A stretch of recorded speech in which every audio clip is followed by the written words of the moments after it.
ఓకేనా.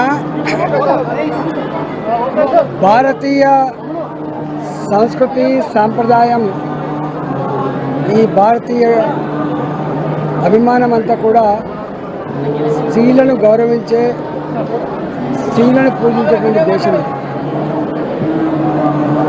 చేసే పూజలు, సమర్పించే బోనాలన్నీ కూడా వ్యక్తి కేంద్రంగా కాకుండా సమాజ హితమే ధ్యేయంగా సమాజం అంతా కూడా పాల్గొని చేసేటువంటి పండుగ ఈ బోనాల పండుగ. గ్రామాల నుంచి మొదలు పెడితే సికింద్రాబాద్ బోనాల వరకు, మాదన్నపేట లాల్ దర్వాజా బోనాల వరకు కోట్లాది మంది ఆడబిడ్డలు బోనం సమర్పించినటువంటి ఆచారం అనాదిగా కొనసాగుతారు. ఈ ఆషాఢ మాసంలో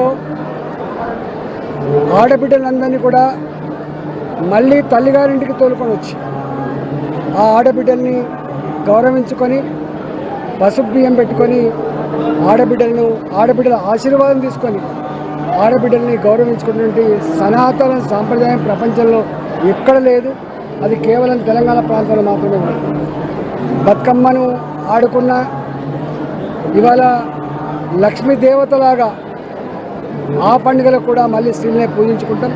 ఇవాళ దసరా పండుగ జరుపుకున్న సామూహికంగానే తెలంగాణ రాష్ట్రంలో ప్రజలందరూ చల్లగా ఉండాలని, మంచి వర్షాలు పడి పాడి పంటలతో తోతుగాలని, ఈ రాష్ట్రం పురోగమించాలని, ఏ బాధలు లేకుండా, ఏ రోగాల బారిన పడకుండా ప్రజలందరినీ కూడా చల్లగా జీవించమని చెప్పి అమ్మవారికి మొక్కులు చెల్లించడం జరిగింది.